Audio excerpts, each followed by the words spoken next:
Palabras de vida del Gran Maestro.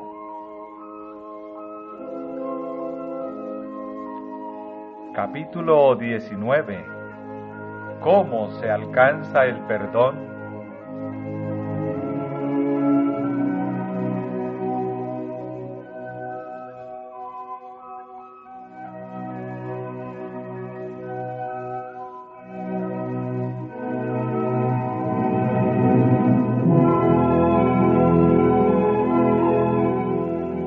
Pedro había venido a Cristo con la pregunta: ¿cuántas veces perdonaré a mi hermano que pecare contra mí? ¿Hasta 7? Los rabinos limitaban a 3 las ofensas perdonables. Pedro, creyendo cumplir la enseñanza de Cristo, pensó extenderlas a 7. El número que significa la perfección. Pero Cristo enseñó que nunca debemos cansarnos de perdonar. No hasta 7, dijo él, más aún, hasta 70 veces 7.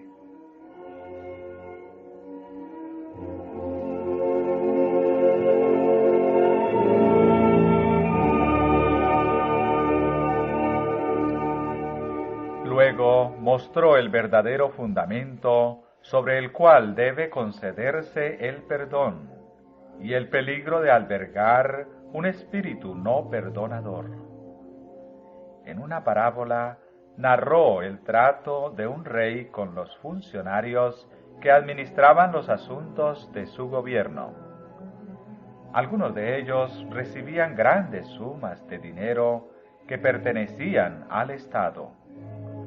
Cuando el rey investigó la forma en que habían administrado ese depósito, fue traído delante de él un hombre cuya cuenta mostraba que debía a su señor la inmensa suma de 10,000 talentos.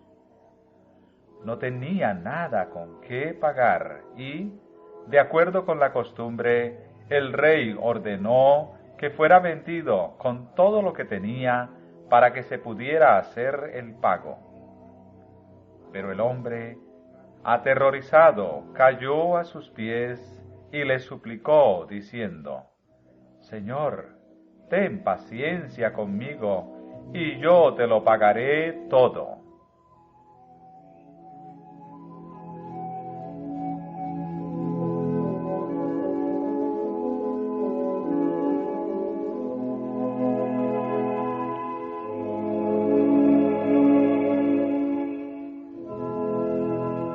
El Señor, movido a misericordia de aquel siervo, lo soltó y le perdonó la deuda.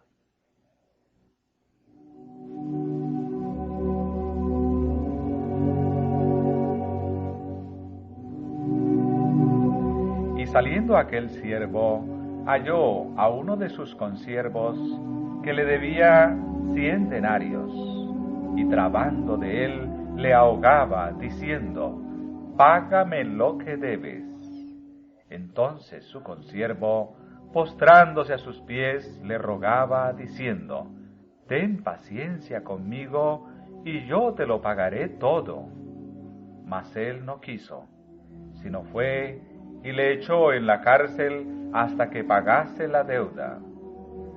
Y viendo sus consiervos lo que pasaba, se entristecieron mucho, y viniendo, declararon a su señor todo lo que había pasado. Entonces, llamándole su señor, le dice: Siervo malvado, toda aquella deuda te perdoné, porque me rogaste. ¿No te convenía también a ti tener misericordia de tu consiervo, como también yo tuve misericordia de ti? Entonces su señor, enojado, le entregó a los verdugos, hasta que pagase todo lo que debía.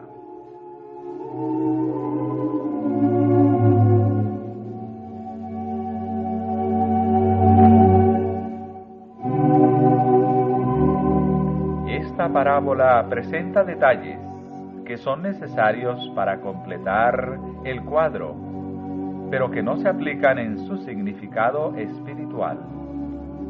No se debe desviar la atención hacia ellos. Se ilustran ciertas grandes verdades y a ellas debemos dedicar nuestro pensamiento.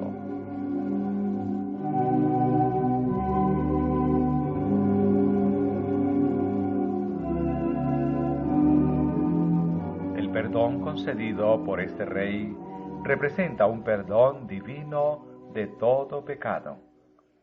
Cristo es representado por el rey, que, movido a compasión, perdonó al siervo deudor. El hombre estaba bajo la condenación de la ley quebrantada. No podía salvarse a sí mismo, y por esta razón Cristo vino a este mundo. Revistió su divinidad con la humanidad, y dio su vida, el justo, por el injusto. Se dio a sí mismo por nuestros pecados y ofrece gratuitamente a toda alma el perdón comprado con su sangre. En Jehová hay misericordia y abundante redención con él.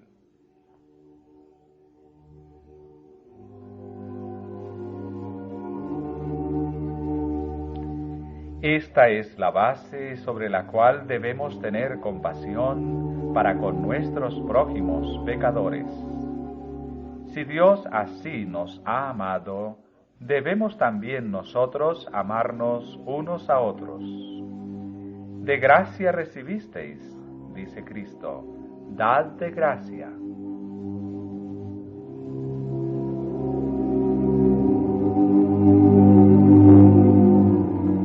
En la parábola se revocó la sentencia cuando el deudor pidió una prórroga con la promesa: ten paciencia conmigo y yo te lo pagaré todo.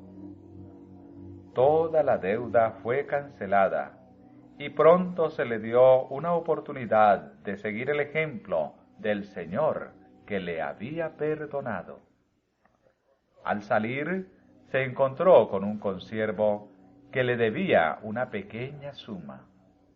Se le habían perdonado 10,000 talentos y el deudor le debía 100 denarios. Pero el que había sido tratado tan misericordiosamente, trató a su consiervo en una forma completamente distinta. Su deudor le hizo una súplica similar a la que él mismo había hecho al rey, pero sin un resultado semejante. El que tan ciertamente había sido perdonado no fue compasivo ni misericordioso. Al tratar a su consiervo no ejerció la misericordia que le había sido mostrada. No hizo caso del pedido de que fuese paciente. El siervo ingrato no recordó sino la pequeña suma que se le debía. Demandó todo lo que pensaba que se le debía y aplicó una sentencia similar a aquella que había sido revocada tan generosamente en su caso.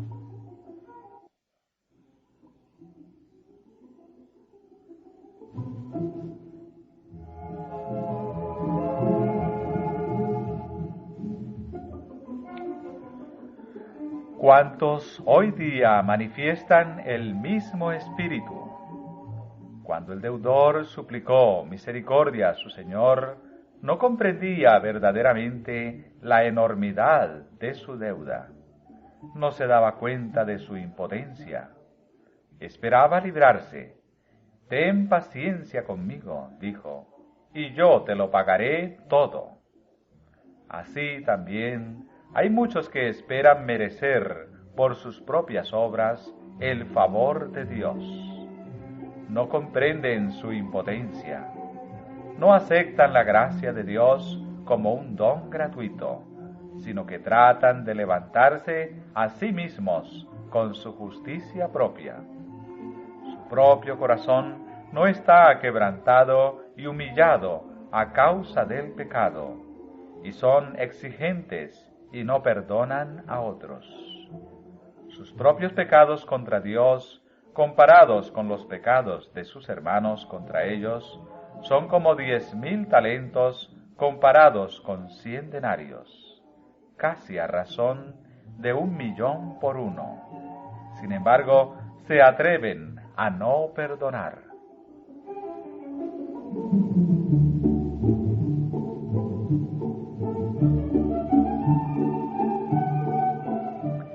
En la parábola, el Señor hizo comparecer ante sí al despiadado deudor y le dijo: «Siervo malvado, toda aquella deuda te perdoné, porque me rogaste. ¿No te convenía también a ti tener misericordia de tu consiervo, como también yo tuve misericordia de ti?» Entonces, su señor, enojado, le entregó a los verdugos, hasta que pagase todo lo que debía.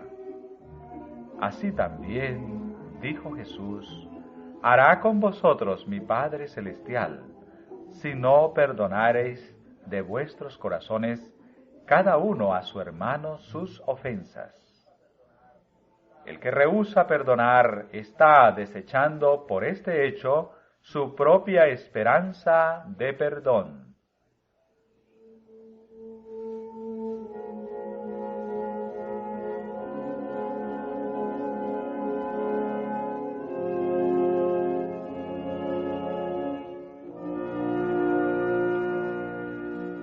Pero no se deben aplicar mal las enseñanzas de esta parábola. El perdón de Dios hacia nosotros no disminuye en lo más mínimo nuestro deber de obedecerle. Así también, el espíritu de perdón hacia nuestros prójimos no disminuye la demanda de las obligaciones justas. En la oración que Jesús enseñó a sus discípulos, dijo: «Perdónanos nuestras deudas, como también nosotros perdonamos a nuestros deudores».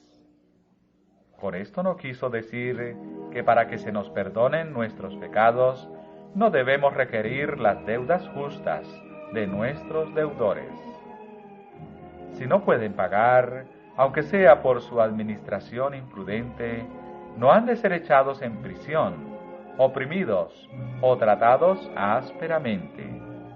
Pero la parábola no nos enseña que fomentemos la indolencia. La palabra de Dios declara que si un hombre no trabaja, que tampoco coma. El Señor no exige que el trabajador sostenga a otros en la ociosidad. Hay muchos que llegan a la pobreza y a la necesidad porque malgastan el tiempo o no se esfuerzan. Si esas faltas no son corregidas por los que las abrigan, todo lo que se haga en su favor será como poner un tesoro en una bolsa agujereada. Sin embargo, hay cierta clase de pobreza que es inevitable y hemos de manifestar ternura y compasión hacia los infortunados. Deberíamos tratar a otros así como a nosotros nos gustaría ser tratados en circunstancias semejantes.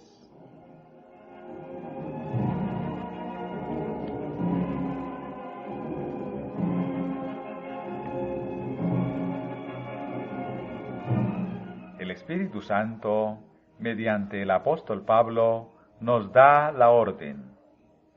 Si hay alguna consolación en Cristo, si algún refrigerio de amor, si alguna comunión del Espíritu, si algunas entrañas y misericordias, cumplid mi gozo.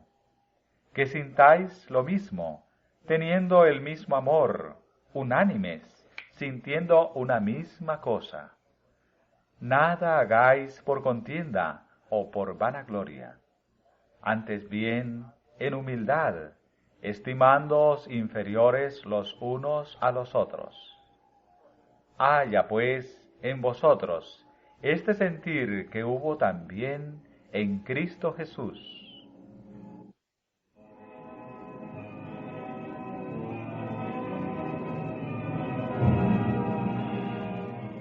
Pero el pecado no ha de ser considerado livianamente. El Señor nos ha ordenado que no toleremos las faltas de nuestros hermanos. Él dice: si pecare contra ti tu hermano, repréndele. El pecado ha de ser llamado por su propio nombre y ha de ser presentado claramente delante del que lo comete.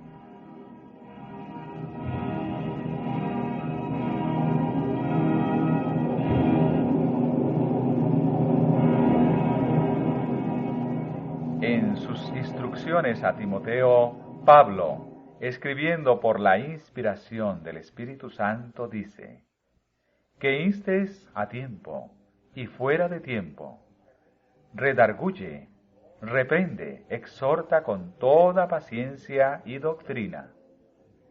Y a Tito escribe: hay aún muchos contumaces, habladores de vanidades y engañadores. Repréndelos duramente, para que sean sanos en la fe.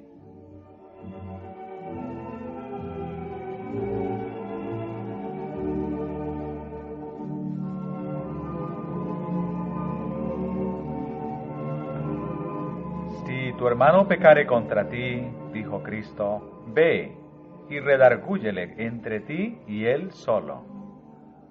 Si te oyere, has ganado a tu hermano. Mas si no oyere, toma aún contigo 1 o 2, para que en boca de 2 o 3 testigos conste toda palabra. Y si no oyere a ellos, dilo a la iglesia. Y si no oyere a la iglesia, tenle por étnico y publicano.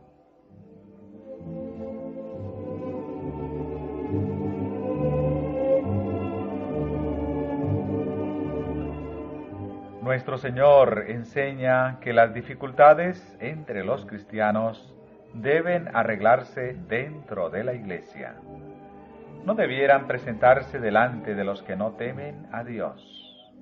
Si un cristiano es maltratado por su hermano, no recurra a los incrédulos en un tribunal de justicia. Siga las instrucciones que ha dado Cristo. En vez de tratar de vengarse, trate de salvar a su hermano. Dios guardará los intereses de los que le aman y temen, y con confianza podemos encomendar nuestro caso a aquel que juzga rectamente.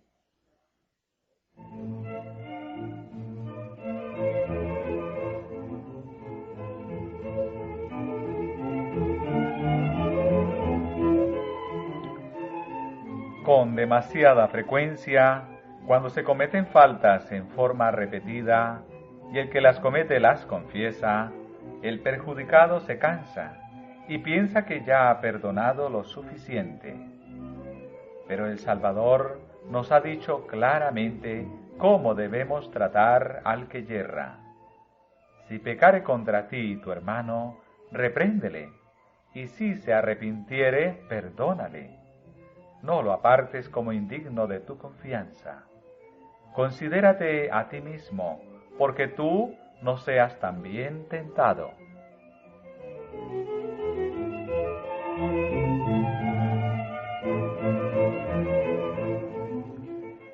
Si tus hermanos yerran, debes perdonarlos. Cuando vienen a ti confesando sus faltas, no debes decir: no creo que sean lo suficientemente humildes. No creo que sientan su confesión. ¿Qué derecho tienes para juzgarlos como si pudieras leer el corazón? La palabra de Dios dice: si se arrepintiere, perdónale. Y si 7 veces al día pecare contra ti tu hermano, repréndele. Y si se arrepintiere, perdónale. Y no solo 7 veces, sino 70 veces 7, tan frecuentemente como Dios te perdona.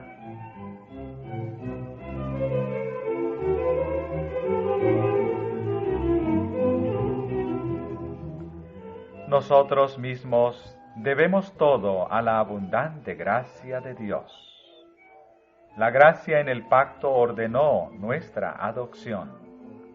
La gracia en el Salvador efectuó nuestra redención, nuestra regeneración y nuestra exaltación a ser coherederos con Cristo. Sea revelada esta gracia a otros.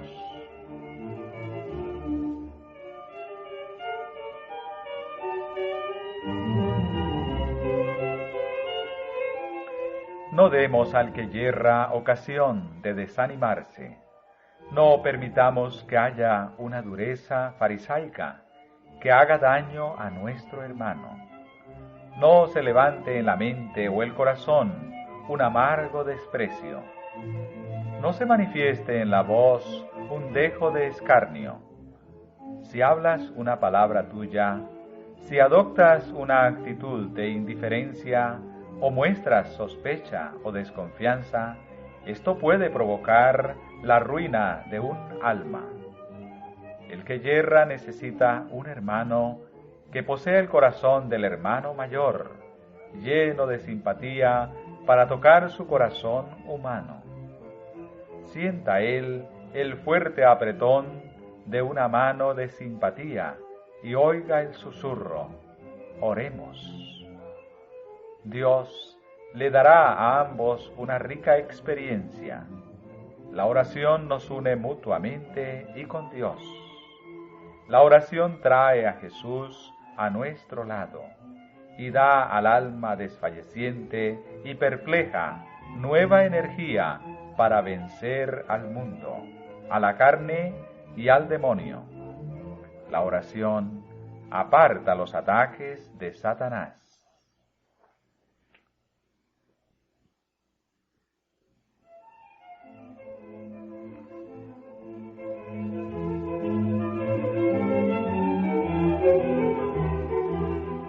Cuando uno se aparta de las imperfecciones humanas para contemplar a Jesús, se realiza en el carácter una transformación divina.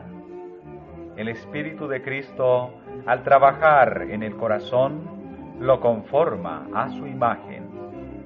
Entonces sea vuestro esfuerzo ensalzar a Jesús. Diríjanse los ojos de la mente al Cordero de Dios que quita el pecado del mundo. Y al ocuparos en esta obra, recordad que el que hubiere hecho convertir al pecador del error de su camino, salvará un alma de la muerte y cubrirá multitud de pecados.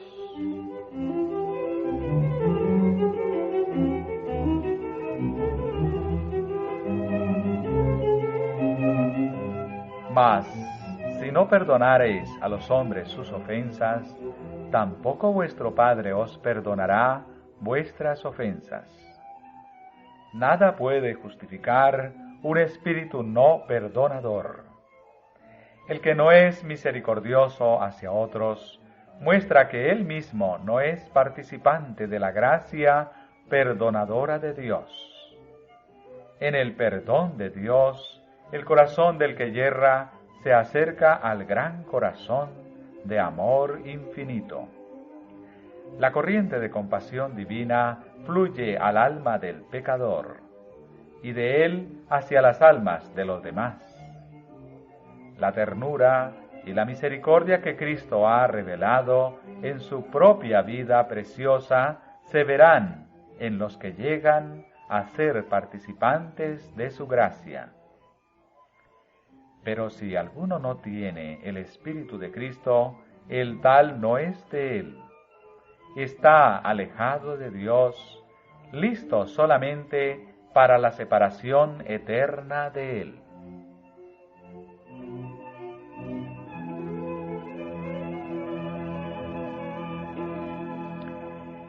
Es verdad que él puede haber recibido perdón una vez, pero su espíritu falto de misericordia muestra que ahora rechaza el amor perdonador de Dios. Se ha separado de Dios y está en la misma condición en que se hallaba antes de ser perdonado. Ha negado su arrepentimiento y sus pecados están sobre él como si no se hubiera arrepentido.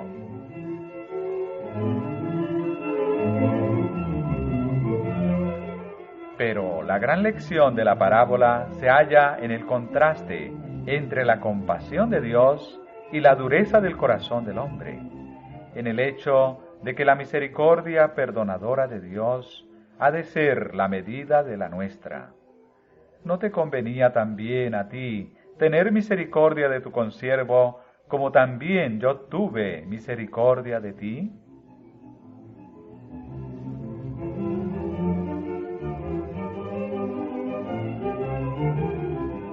No somos perdonados porque perdonamos, sino cómo perdonamos. La base de todo el perdón se encuentra en el amor inmerecido de Dios. Pero por nuestra actitud hacia otros, mostramos si hemos hecho nuestro ese amor.